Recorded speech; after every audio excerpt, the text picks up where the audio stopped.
नमस्कार. मराठी अपडेट गुरु या यूट्यूब चॅनलवर मी ओमकार तुमचं स्वागत करतो. तर branch post master BPM assistant branch post master ABPM याकरता 44,228 10वी पासवरती ही भरती निघाली असून तर येथे पाहू शकता की संपूर्ण महाराष्ट्रामध्ये तब्बल 3,000पेक्षा जास्त जागा आहेत. ऑनलाईन अर्ज करण्यासाठी येथे यायचं आहे. येथे आल्यानंतर रजिस्ट्रेशन या टॅबवरती तुम्हाला क्लिक करायचं आहे. तर रजिस्ट्रेशन करण्यापूर्वी तुमच्या जिल्ह्यानुसार किती जागा आहेत या तुम्ही पाहू शकता. लिंक देखील आपल्या चॅनलच्या डिस्क्रिप्शन बॉक्समध्ये देण्यात आलेली आहे.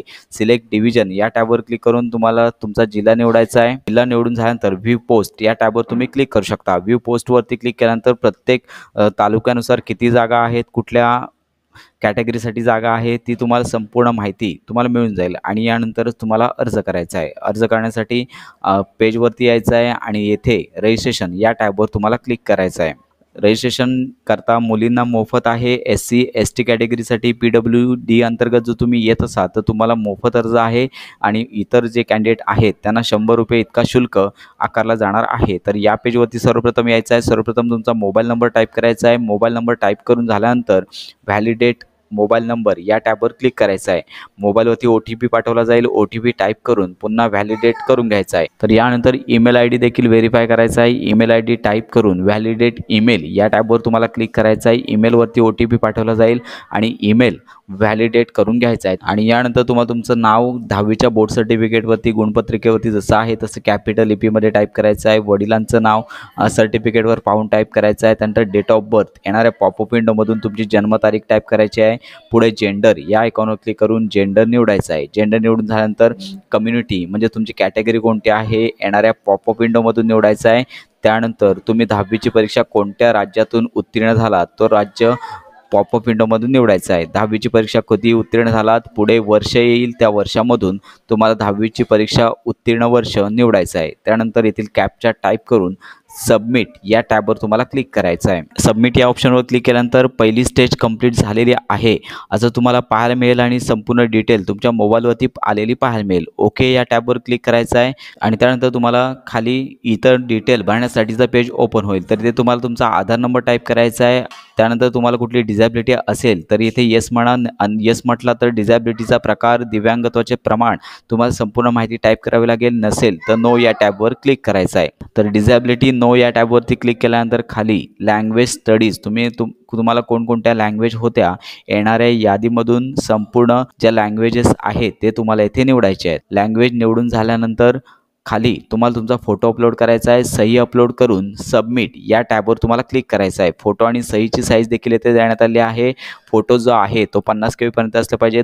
200x230 पिक्सेलमध्ये पाहिजे आणि सही 20 KB पर्यंत पाहिजे. 140x60 पिक्सेलमध्ये सही असली पाहिजे. संपूर्ण माहिती अपलोड करून सबमिट या टॅबवर तुम्हाला क्लिक करायचं आहे. सबमिट या टॅबवर क्लिक केल्यानंतर संपूर्ण रजिस्ट्रेशन डिटेल तुम्हाला पाहायला मिळेल. डिटेल तुम्ही पाहून घ्यायची आहे. त्यानंतर सबमिट अंडरटेकिंग बॉक्स आहे. अंडरटेकिंग बॉक्सवर क्लिक करून सबमिट या टॅबवर तुम्हाला क्लिक करायचं आहे. त्यानंतर तुम्हाला इथे तुमचं रजिस्ट्रेशन सक्सेसफुली झाल्याचं पाहायला मिळेल. सर्वप्रथम तुम्हाला तुमचा जो रेफरन्स नंबर आहे तो तुमच्या मोबाईलवरती देखील पाठवला जाईल आणि त्यानंतर खाली कंटिन्यू अप्लाय या टॅबवर तुम्हाला क्लिक करायचं आहे. यानंतर ॲप्लिकेशन फॉर्म, चूज प्रेफरन्स आणि प्रिंट ॲप्लिकेशन अशा प्रकारच्या स्टेप बाकी आहेत. तर येथे व्हेरिफिकेशन डिटेल येथे रजिस्ट्रेशन नंबर आणि त्यानंतर सर्कल येथे तुम्हाला तुमचं राज्य निवडायचं आहे. आपलं महाराष्ट्र राज्य निवडून झाल्यानंतर खाली सबमिट या टॅबवर तुम्हाला क्लिक करायचं आहे. सबमिट या टॅबवर क्लिक केल्यानंतर तुमच्या मोबाईलवरती OTP पाठवला जाईल. पॉपअप विंडोमध्ये ओके म्हणायचं आहे.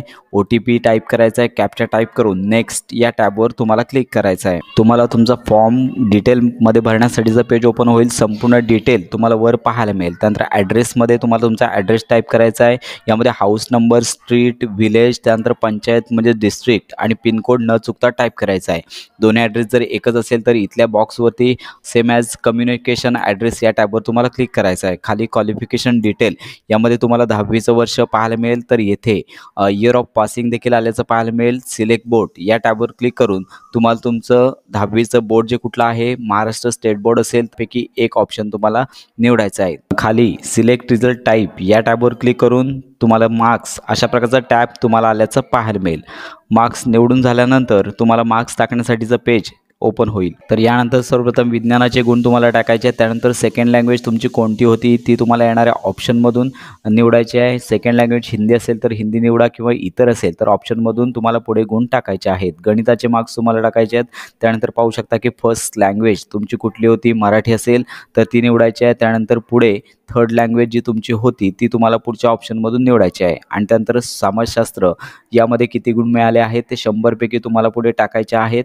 आणि त्यानंतर CGPA स्कोअर जर असेल तरच टाकायचे आहे, अन्यथा गरज नाही। टाकून झाल्यानंतर सेव्ह अँड कंटिन्यू या टॅबवर तुम्हाला क्लिक करायचं आहे। तर यानंतर चूज प्रेफरन्स या टॅबवर क्लिक करून तुम्हाला आता कुठल्या डिव्हिजनसाठी अप्लाय करायचं आहे तर सिलेक्ट डिव्हिजन या टॅबवर क्लिक करून तुम्हाला तुमचा जिल्हा येथे निवडायचा आहे। डिव्हिजन निवडून झाल्यानंतर तुम्हाला इथे प्रेफरन्स द्यायचे आहेत। एकापेक्षा अधिक प्रेफरन्स तुम्ही देऊ शकता। तर प्रेफरन्स देण्यासाठी शेवटचा जो बॉक्स आहे त्यामध्ये तुम्हाला नंबर टाकायचे आहेत। ज्या ठिकाणी तुमच्या कॅटेगरीनुसार जागा आहेत त्या ठिकाणी तुम्ही हे प्रेफरन्स नंबरनुसार देऊ शकता। तर प्रेफरन्स निवडून झाल्यानंतर क्लिक हिअर डाउनलोड तो इलिजिबल वेकन्सीज या सगळ्या वेकन्सीज तुम्ही डायरेक्ट पाहू शकता। त्यानंतर खाली अंडरटेकिंग बॉक्स आहे, त्या अंडरटेकिंग बॉक्सवर तुम्हाला क्लिक करून सेव्ह अँड प्रोसीड या टॅबवर तुम्हाला क्लिक करायचं आहे। तर यानंतर इथे तुम्हाला फी पेमेंट करण्यासाठीचा पेज ओपन होईल। तर येथे मुलींसाठी फी नाही आहे, इतर कॅन्डिडेट असतील SC ST सोडून त्यांना फी भरावी लागेल। तर मेक पेमेंट या टॅबवर तुम्हाला क्लिक करायचं आहे। तर अशा प्रकारे इंटरनेट, डेबिट कार्ड,